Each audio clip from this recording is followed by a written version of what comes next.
Today, you'll hear my conversation with writer Katie Rizzo.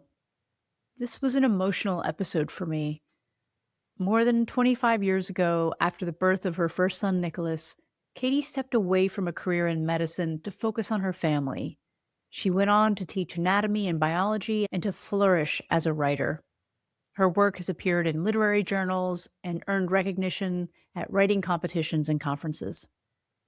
She came to speak with me today about two upcoming books, her latest memoir, The Trimesters of Grief, and None of Them Are You, a book of poems. Her book is the most unflinching account of loss I have ever encountered. It chronicles one mother's transformation through the most profound change imaginable, the death of a child. Here's where we begin.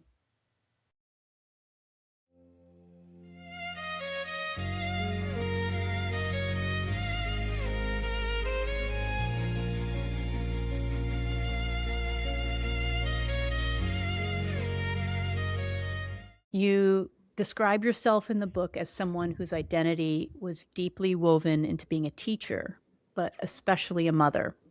And you write so beautifully about the different versions of yourself. There was the Instagram version, the ball of clay you. Who were you before Nicholas died? What an honor that you read it and that it touched you.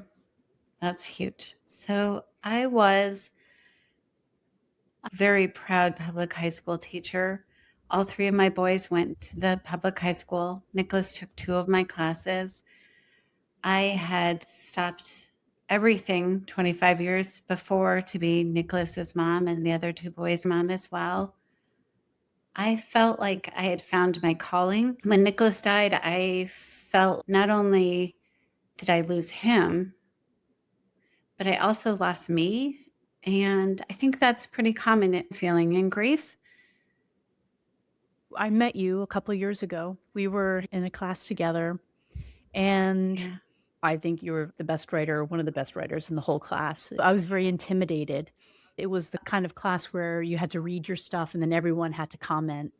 And I had the feeling that maybe you didn't like me or my work. Just as a personal note, experiencing you is different. This is the first time we've spoken in a while, and I can feel a different energy from you. Sometimes I feel when we change, there's something that's revealed more than taken away. Do you feel like there's something that's been revealed? That's so beautiful. I hope so. I hope that I have found a place where all of us are more equal. But I do have to say, in that class, I thought you were the best one and that you hated me. Oh, no, wait. So isn't You that were so fine. cute? You were, I can, and actually, this is just as a testament, because I want to talk about Trimesters of Grief, but being familiar with your other work, I remember some of the stuff that you started, and I was already invested in the characters. It's almost like starting a movie you didn't get to finish and then wondering when you're going to get to finish it. That's the impact your writing had on me. And I remember yours too. I feel very similar. wow. Isn't it funny? It is funny. Yeah. But back to something being revealed. As a teacher, I tried to see all of my students as equal, that everybody on this planet deserves love and understanding and a feeling to be accepted just by being here. I don't think I gave that to myself. And I don't know if all my students would say that. Maybe some would be like, oh, she was a pain, but it might have been they weren't ready to receive it too, though. Yeah. But definitely since he was gone, I'm at a place where if I find that feeling where when you're like, oh, that's not me, everyone's me. The homeless man on the street, they're by the grace of God. Yeah. Yeah. It's not lost on me that your role and who you were was such a giver to your family and to your students. And I'm hearing you say that maybe you weren't finding some of that for yourself. And I'd like to come back to that. Your new book, Trimesters of Grief, I've been thinking about how to convey how powerful this was. So again, being familiar with your work, I knew it was going to be good. I wasn't prepared for how intensely raw and personal it would be and how it would affect me. I love autobiographies. I read a lot of them, and I can say unequivocally, this book is the most honest piece of writing I have ever read. I felt like I was in your mind, maybe even in your body at some points. It was so powerful. It was uncomfortable at times, but I still felt honored to have the experience, and I felt a responsibility to bear witness to what you were so courageously sharing. That's a big compliment. I'm going to sit in that for the next 10 years. I just wanted everyone to know Nicholas and to know what a loss this is. And I'm sure every mom feels that way. I really wanted this book to be a testament of what a loss that he isn't here anymore. And as women, it's so sweet that it touched you, because the only thing maybe that's going to get us out of the muddle that we're in right now is if we maybe learn to love everybody's kid, right? I'm so happy that you said that because I'm not a mom and this touched me. So I'm sure your readers are going to be possibly people who've walked this difficult path themselves, or parents who haven't but can understand the bond of a parent child. I'm coming at this as not a parent and still profoundly moved. And it made me think, why did this move me so much? I live in my head. We're all living in our heads and our screens, and we're overstimulated and underconnected, and we're using screens for connection, and artificial entities like AI are surpassing us in our thinking, our reasoning, and it makes you think, what's so differentiated about us? And that's where it hit me. AI is never going to experience these things and never going to be moved by the energy of another human being. And that's why it's so important, and why I felt it was a gift. As uncomfortable and painful as it was to read, we can't value the human condition if we don't step into that pain and share that with our fellow Yeah. humans. And that's how we love, and we comfort each other, and then it comes back to us. That's the complicated experience of being alive. And your book did that for me. Oh, you're so sweet. I definitely love that kid to hell and back, and I would do anything to get him back. Colin Campbell has a book called Finding the Words. It's beautiful.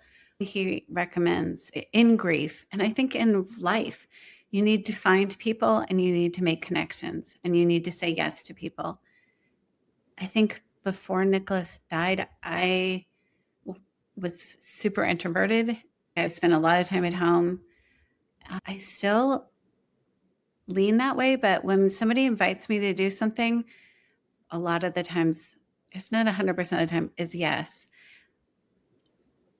The whole reason I'm here now, if it's not to be with my two sons and my husband, it's to be with somebody else. Connection means something. You had described grief as something that implants almost as it takes root in your body, and you wrote about having grief brain and how sometimes it made language hard to access. What was your sense of reality as you were going through that process and experiencing all these internal changes with your perceptions? It was cruelly ironic to having experienced pregnancy brain, and then to have this grief brain and to just see how much they mirrored one another. That I've never experienced this longing before. And man, the only thing I did during that time was, and I still a lot of times do, but is that feel that longing for him. The first little bit where my head was blown up, I felt sick to my stomach. I couldn't eat. My skin felt like it was on fire. I slept all the time. It was exactly my first trimester with Nicholas. And there I was in grief. It felt just super cruel. You were writing the night that he stopped answering his phone, and you had Yeah. written in the book about having a deadline for that class. You wrote that word deadline was pounding in your head. There's something almost unbearable about this collision of art and life in your story. How has your relationship to writing changed? Well, what I call my third trimester, when I really started showing my grief, was I'd never written a poem except maybe in elementary school. Maybe I did a haiku, but I started wanting everyone to know about Nicholas and about my grief, and everybody was moving on. And so I started writing poems in the morning. I don't know how else to say it except that I felt like he was almost there with me, or else I could just touch the feeling of him. I could smell what he smelled like at a time. I would write it down. And I did the craziest thing. I started putting on Instagram and on Facebook. And I thought everybody was going to come and get me and put me in a mental institution. And I felt sad for my other two boys because who needs a mom who's lost her marbles? But they both encouraged me to keep writing. And I started writing poetry more and more. I kept a journal. I let everyone in our life know that what we were going through. It felt like I was this liminal creature. I was half here and half with Nicholas. I still feel that way. I don't know that is ever going to go away. Our everybody in Nick and my husband's name is Nick too. Everyone in our lives knows about Nicholas, even our exercise instructors. If somebody says, "How's your day?" I want to be like, for somebody who's lost a kid, we're doing okay. But how can you say, I'm fine? It's never going to be fine. So, my experience with words is very different. I've used them like a crutch. I don't know what I would do if I couldn't write right now. I think the thing that's saving me is trying to see how nature mirrors my life right now. It's interesting that these moments where we are in touch with our humanness is where we demand authenticity from others. You had described in the book, there was a couple different examples. A neighbor who came up to you and said something, and you had answered really unfiltered, I'm terrible, or I've lost my son, or something like that. And she just turned around and walked away. There's something about being an artist where you are partly here in reality, and not to get too metaphysical or woo woo, but there is this polite society way where we all go through the motions. And when someone says, "How are you?" you answer, "Fine." And we all just fall into line.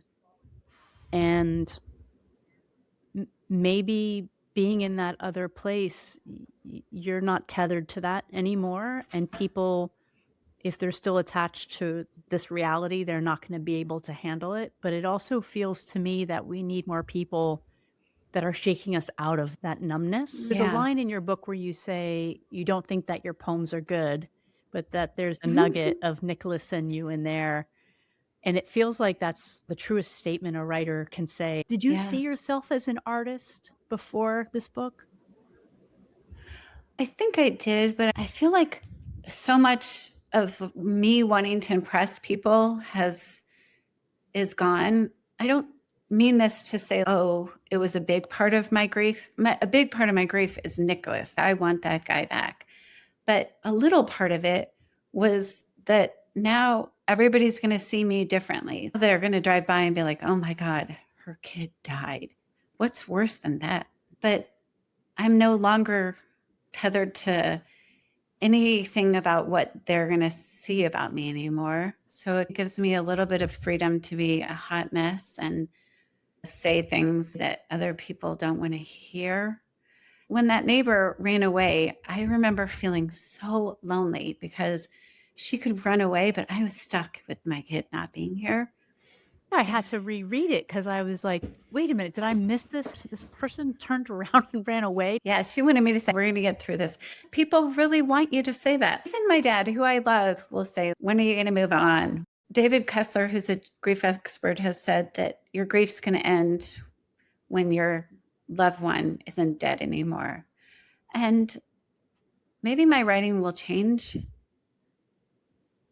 but as long as he's gone, my family's got a pretty big hole, and we are trying to figure out how to live with this hole and how to relate to other people. There's a lot of ugliness in the world, and we're not willing to talk about it that much, I think. The size of that hole, the enormity, feels equal to the love and the specialness. The way you have walked through this feels it feels very courageous that you could have taken other options to not sit with these feelings. Maybe that's why your book has touched me so much. The way you're handling this is beautiful. You talk about Nick Cave a lot in the book. Full transparency, I wasn't aware of Nick Cave. So, for those who don't know, Nick Cave lost his sons too. And he talks about taking his grief from the inside and letting it sit beside him. And you quote him, and sometimes it's like you're almost writing to him or commiserating with him. So throughout this process, you took in a lot of information. You were really like, what do I need to read? Or what groups do I need to go to? Or I'm going to listen to this podcast. You were really finding ways of intentionally processing this. It feels like Nick Cave really resonated with you. And I'm wondering what it meant to find someone who had walked through darkness and also used his art to process the experience and cope with the grief. Yeah. Nick Cave, if there's ever any time when he's on TV or on the internet or writing a book, he has a blog. I'm his biggest fan. But yeah, he lost two sons, and somehow he has managed to have a life and find some meaning and find some awe and find some joy and not get muddled down in the shame and horror, because I think it would be really easy. I know it would be. He talked about taking grief out of his body and letting it sit next to him. And I thought he was crazy, but I was so full of grief. And I think of grief as being part Nicholas and part me, that I said, okay, Nick Cave, I'm going to quote, deliver this grief. And I did. I pictured myself having it sit beside me. My grief right now, I think, looks a little bit like a baby orangutan. And sometimes it demands so much attention. They talk about those grief waves, and sometimes it will pound on me. And other times I can sit there and quiet him. Just recently, my husband and I went to a talk. It was by a neurologist, Steve Ramirez. He's at Boston University, and he studies memory. And he's found a way to create memory in lab rats, like a real memory. Wow. And he's also found a way to remove memory. And of course, this really interested me because, as somebody who's in grief, there's a part of me that would just like to shine a spotlight and keep creating memories with Nicholas, right? What a beautiful thing that would be, because part of my grief is that he doesn't get to continue on. I just keep reaching out to find a way to either secure my memories with Nicholas, keep them more solid, because as you get older, they float away. It would be a beautiful thing to be able to sit down with him and see if I could look at my memories of Nicholas in my brain. He talks a lot about the hippocampus and how it spreads memories different ways to different places in the brain. But it'd be neat to create a new one with him. You know what's so beautiful? I thought of the movie Spotless Mind with Jim Carrey because that's the premise. Yeah. So I thought you were going to say that there's an option of removing the memory. And when you said no, you wanted to add more memories, I thought, Wow, that sounds really important, a really important distinction and an example of how strong you are that you said not to remove it.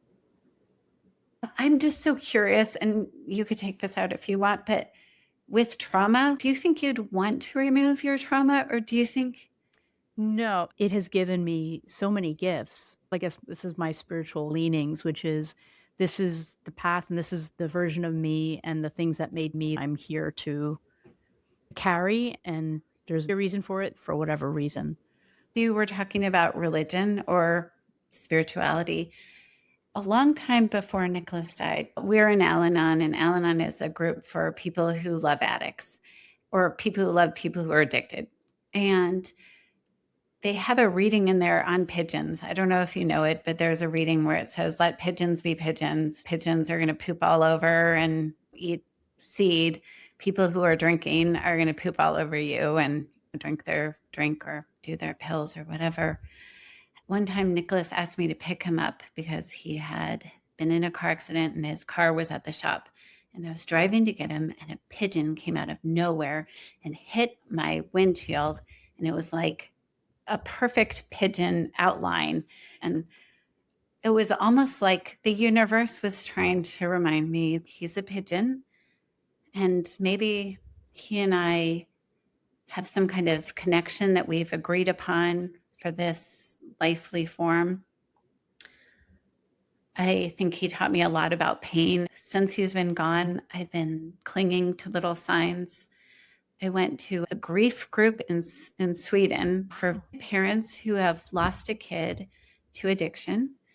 There were 15 of us. It's through Love in the Trenches, the group on the East Coast. There was something about those people. There was this connection, and people were like, oh, of course there's a connection. You guys all lost a kid. I don't know. I There were exercises like look into somebody you don't know's eyes and don't talk for 1 minute. And looking into another mom's eyes who has lost her son, like I have, and she's got the same grief face that I have. It was something. I found so much love and integrity and forgiveness, and there was no shame. And there was so much strength, and almost like I could feel the day that she found out about her son. And we didn't even need to talk about it. We had been through those fires together. I don't know if like our kids, wherever heaven is or whatever dimension they were on, if they all brought us together or if I'm making it up because I want that to be. Maybe I am. But man, there's something bigger than this world. Absolutely.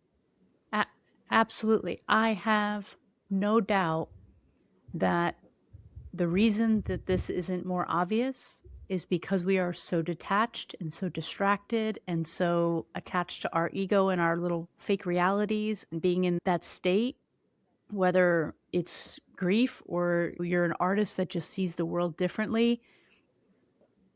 There are other people like you that are living in that other realm where you can absolutely see those things. I remember after my dad had passed away, I was at a yoga studio in Manhattan, and there's a little tiny window in the corner. And it was a day where it just was hitting me where I was feeling very sad and missing him. And I turned to the window, and this little bird just came and sat in the window and just stared at me. And, Manhattan, it's not like I'm in a park. It was for a while. And a couple weeks ago, I had a similar experience in my backyard. Cardinals are revered in a lot of indigenous Yeah. cultures as being people who've passed on in your life. And I was having an emotional day, and I was just sitting staring at the sunset. And this cardinal came and sat in an evergreen for probably 20 minutes, which is not normal for a cardinal. And I talked to him like he was my dad. A friend of mine gave me a psychic reading for my birthday. This was before these incidences. And he said, there's a man, it's your dad. And he said, look for me in the trees and in the birds. And I believe it. I think you'll find other people who believe it. And then there's going to be people like the woman who didn't want to see. And I think you're doing the right thing, which is staying by your people. And if you're feeling it in your nervous system, like that connection with that other mom, that's the truth. What you feel is the truth. Yeah. Yeah. Yeah. 100%. We had a bald eagle come and stay in our backyard for like over 2 hours. I have pictures of it. I talked to it like it was Nicholas. And we don't get bald eagles in Arizona. And my husband was like, "Should I go to work?" And I was like, "Dude, a bald eagle is sitting in your backyard. I think the world stops, right? You just, whatever the lesson is, and maybe it's just to sit and have coffee and talk to Nicholas and tell him you love him and his brothers love him and what they're doing." The pigeon and the eagle, I think you are going to continue to see things. I hope so. I now know why so many older people like birds. I can't explain it, but I think we would be so arrogant to think that we understand all of this stuff. Yeah. There's so much that we don't know. Why wouldn't this be true? Why wouldn't it be true? Yeah. Yeah. I want to quote Nick Cave. It's a long one, but I'm going to read it. It says, "Art does have the ability to save us in so many different ways. It can act as a point of salvation because it has the potential to put beauty back into the world. Art has the power to redress the balance of things, of our wrongs, of our sins.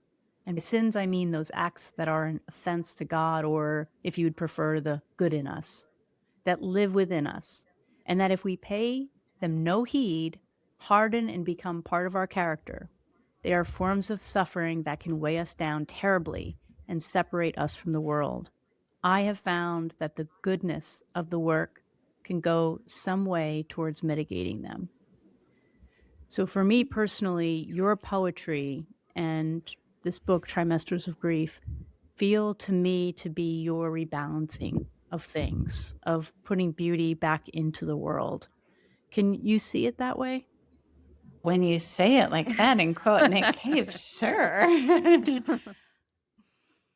Yeah, and honesty, and honesty. A lot of my poems try to look at the ugliness of the world. Right now we have, back to birds, we have all these ducks that are giving birth to ducklings, Oh, tons of ducklings. And one day they'll be there, the next day they're all gone.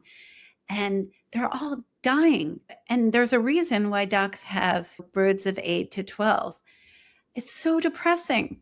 So I think my poetry is me trying to come to terms with just the beauty and the horror. That's what I think it is. And God, Nick Cave is right. And I think that I was one of those people. I was a science teacher, a biologist by training. I wouldn't have taken arts funding away, but I was like, music, it's okay. Since Nicholas has died, it's been my lifeline. Nick, my husband, learned how to play the guitar. He's taking guitar lessons. His guitarist instructor is his guru. His name is Ode. Nick is in love with him. He'll sit and play guitar for hours. I'll write poems or write YA fiction. And it's like the only way that we can get back into our bodies and kind of self-regulate. through the beginning of time, every culture across the world has found expression, music, story, the power of myth. There's something deeper to it than producing content, right? This is not content. This is something much, much deeper and profound. Yeah. Yeah. You wrote about things you felt guilty for, things you blamed yourself for, and even hid from others. What made you decide the book needed to hold the things that were the hardest to say? I think addiction holds a ton of shame. Mm-hmm. I know Nicholas felt shame for stealing, for the accidents, for driving drunk, driving high. He felt shame for everything. Sometimes I think I played into that thinking, oh, this will get him better. We don't want a son who's an addict. Look at your other two perfect brothers. I have a lot of regrets about that. I have a lot of guilt about that. I would love to go back and get a time machine. And I say this all the time to my husband, and you never know, he might have turned out worse. And I think that's a very common thing, a theme in grief is guilt. I definitely think that mothers of sons who have killed themselves or daughters too, who have killed themselves or are lost to addiction. I think there's a lot of guilt there. And I think our society plays in with that. I think we give it to ourselves. I'm a human being and I made some pretty terrible mistakes with my son, giving him money, especially that I wish I wouldn't have done. But maybe he would have died anyway. From what I understand, there was a lot of trickery, and you know that addicts are very manipulative and you can torment yourself. But someone addicted to a substance can manipulate someone that they have deep bond.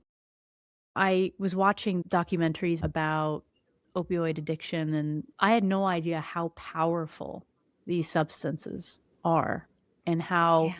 strategically predatory the system has been to get people to take this for financial gain.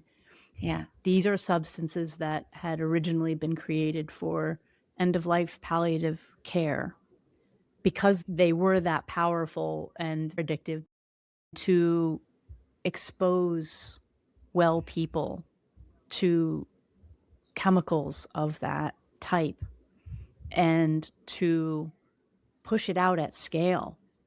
There's about 100,000 deaths a year, about 600,000 globally, which is also terrible, but it also shows you the US is at the epicenter. This addiction for profit model, there are some pretty big forces here driving I this. know. Your book talked a lot about anger, which is, in my experience, one of the most disavowed feelings societally, especially for women. We don't like to be Mm. angry. It's a thread in your book, not just the anger at the loss, but at the system. The rehabilitation centers that released him, or the psychiatrist that you described as being no better than a drug dealer, the HIPAA laws that blocked you at every turn. You describe addiction as a disease that our society still treats as a moral failure. What would you like people to understand about this aspect of the story? Whew, it's so powerful. Nicholas had the genes to be an addict. He also was given quite a lot of painkillers throughout his career as an athlete. And he broke numerous places on his legs, arms, his shoulder. I can't tell you how many times he was given an opioid without even thinking about it. And I was always like, yeah, he's in so much pain, please help. Towards the end, when I realized that the opioids were starting to be a problem, Nicholas was playing D2 soccer for CMU and his elbow was out of joint. Nicholas was just screaming, writhing in pain. And I was like, can't they give him anything? And the doctor kept saying, he is maxed out on the numbers of opioids that I can give him. And I thought either this is the worst pain anybody in the world has ever felt, or he's built up a tolerance to this drug, which he had. Just recently, my dad was in the hospital. He's fine. He had some lung cancer removed, and he was at Antwitz Medical Center, which is one of the premier medical facilities in Colorado. And I was there, and his drip was just full of Oxycontin. And I said, could we just wait and see if he's in pain? We just don't know. He's asleep. I lost a son to a really severe addiction to this. And his doctor said, oh, no, there's nothing else. My sister had just had her knee replaced, and her doctor gave her this new drug. I think it's called Juvenex, and it's a non-addictive, non-opioid painkiller that works at the nerve. And my dad's pulmonologist said, yeah, I love that drug. It's a miracle. He went to prescribe it, and the pharmacy at the hospital said, no, we don't have a written relationship with that company for our pharmacy. And so we can't prescribe it. I said, let's look into this. What if you've got all these people lined up here at Anschwitz all day long getting Oxycontin? Maybe we could remove the ability for some of them to become addicted. So the doctor finally said, okay, I can write this prescription. You need to go out of the system and go get it and bring it in. Fine. Went and did that. Apparently it's $700, but on GoodRx it's 30. So for $30, I got this Juvenex, brought it back. But then the hospitalist said their lawyers were not comfortable with this. And I'm not a conspiracy theorist. I don't want to be like, oh, Oxycontin is trying to kill people. But the end result is that it's a very addictive drug. And there's a struggle to get something else into people. So I don't know what the answer is except to educate people. If your kid is going to the doctor and they're prescribing it for wisdom teeth and your kid doesn't need it, don't give it to them, because as the DA who brought Nicholas's phone and computer back to me, he said that in his experience, if he had somebody who was on Oxycontin for 8 or more days, he couldn't bring them back, that there was nothing you could do. So I kept pushing. I think part of why I'm still here is to educate people. The relapse rate for people who have gone to treatment for opioids is between 70 and 90% relapse. So to me, that's huge. I think it's deadly. And I think us as a community, we need to figure something out to make it work. I read Matthew Perry's autobiography, and weeks later, he passed away. It really sounded like he'd come out the other side of it. And he was a multimillionaire. He had many millions of dollars on rehabs. To put into context how powerful and difficult it is to shake this, it sheds light that this is not a moral failing on him or you. And yet that's how we're asking kids to deal with addiction. They have to white knuckle it. Nicholas was in a rehab where he got kicked out, even though he was attending. He was going every day. He got kicked out because he wasn't performing for them. They felt like he wasn't giving enough. That was shocking. I participating. I think that's very common. And I think they're right. I'm not saying they're wrong. I don't think he wanted to perform. I think he wanted to get better. He would say, it's all arts and crafts, Mom. There's nothing there that's going to get me better. After Nicholas was gone, we got a letter from our insurance saying he could have 30 more visits with the doctor who was prescribing the benzos and everything every 18 days legally. It's just so broken. I don't know where to start. I really believe that it's bottom up, not top down. I think people like you and I who are like, how can we use our brains to fix this? I actually think it's in what you're doing. It's in the love. It's in the connection. I don't think it's in this brilliant program or this policy change. I think those things have to happen. But I think the way you are changing the world is by answering those phone calls and going and sitting with those other parents and telling your story and publishing these books, because it's going to have an impact on everybody who reads it. And then those people are going to go out into the world and carry that. I think that's how we do it. I hope so. Near the end of the book, you write, "This death has shattered me, and I'm not a vase we can drizzle gold leaf over, the jagged pieces and push back together. I'm just broken, which isn't as bad as it sounds." That's a radical reframe of healing. What does healing mean to you now?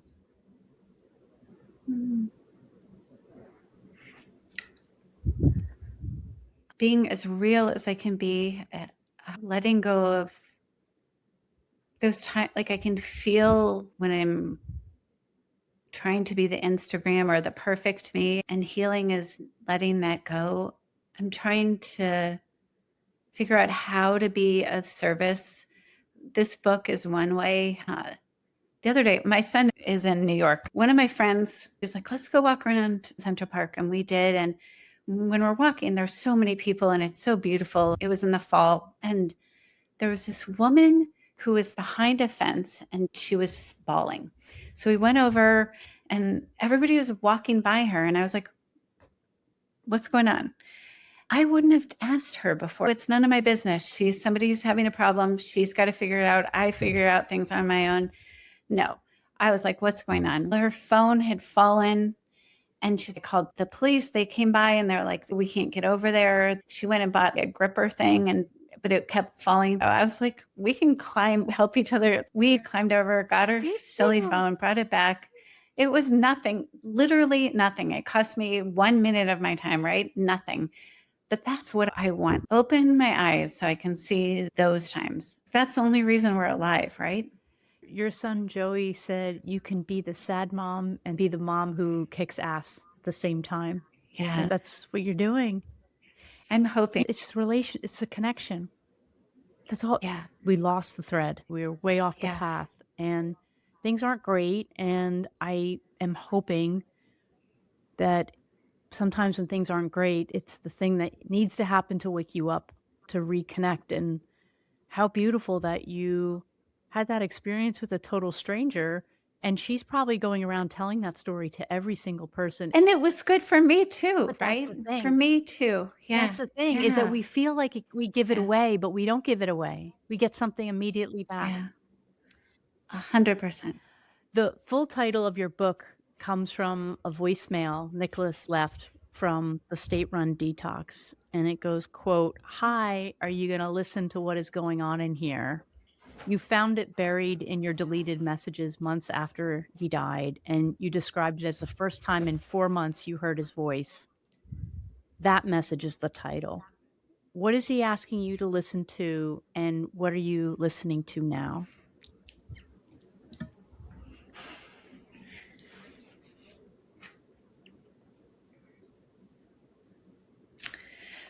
Hard to hear his words. I feel like he was like metaphorically maybe trying to say, like, he was just so much trouble. And are you going to listen to what's going on in here? He was in a state-run hospital trying to detox, but also, are you going to listen to what's going on in here? And I think it was just a lot of shame and guilt, and he really wanted to be the person that he knew he could be. I think by then he couldn't have. Yeah. Where are you hearing him now? And you. I'm trying to listen every day. I try not to tell people because usually their response is, oh, everybody sees a hummingbird. But I'm going to show you something. So today there's this piece, it's a leaf, and I found it on the floor. And I don't know if you can see the shape it's in. Isn't that so weird? We keep his urn in our bedroom, but it was right on the floor there. And I don't know, how did a leaf get on my floor? I feel like it was from him. And I love that kid. I have no doubt when you're paying attention, things are coming through and you're in a beautiful state to receive them. And you're receiving them, which probably means you're going to keep getting more because you're noticing and paying attention. I hope so. You wrote this book for parents who find themselves in the same trench you were in. Is there anything else you'd like people to know that we haven't touched on today? I would like people to know that the guiding principle that I got from Al-Anon is, how free do you want to be? And when I find myself getting wrapped up in a story or wanting vengeance or wanting justice or feeling just dysregulated, the question, how free do you want to be, helps, because it's easy for me to let stuff go then. If you're deep in grief, you're going to have people saying just the craziest stuff to you. And the people that you want to show up aren't going to, or maybe they really will. And some people that you'd never imagine are going to show up. Things are going to happen that are just going to break your heart. And it's easy to attach so many sad meanings to them. I look back on Nicholas's short life And it would be really easy for me to be sad that he didn't get to do the things that he wanted to do or give whatever gifts he had inside of him, that the drugs took that away. It's just easy to spiral. And then just to remember, okay, how free do you want to be? I can't bring him back. I got to live with what I have right now. Trimesters of Grief will be released on October 6th by Kohler Books and Blackstone Publishing. And on October 31st, which is Dia de los Muertos, Extra Publishing will release None of Them Are You, a book of poems. I'm going to put links to these and your author pages in the show notes. And I'd like to quote Nick Cave again. It goes, "Anyone who says they don't have any regrets is simply living an unconsidered life. Not only that, but by doing so, they are denying themselves the obvious benefits of self-forgiveness. Though, of course, the hardest thing of all is to forgive oneself. One sure path to self-forgiveness is to arrive at a place where you can see that your day-to-day actions are making the world a measurably better place." Katie, throughout this book, the sharpest, most excruciating pain I felt, even more than the tragic loss of Nicholas, was hearing the guilt you carried. With this book and the way you've lived with courage and conviction for yourself, your family, and for others who suffer, I hope you can see that you have made the world a measurably better place. As you can see, the book touched me very deeply. It was a gift and an honor to be brought in so closely to bear witness to your pain, to know Nicholas a little bit, to get to know your family. You share a deeply human experience, and I truly feel changed after having read it. This is what artists do. Thank you. Thank you for seeing me, and thank you for seeing Nicholas. I will keep an eye out for him. He might come by. And I would love to have you back and hear about your next book and to see what comes through you, because you're a beautiful person that is sharing something very special with the world. I'm so grateful for you. Thank you. Right back at you with your podcast. Thank you.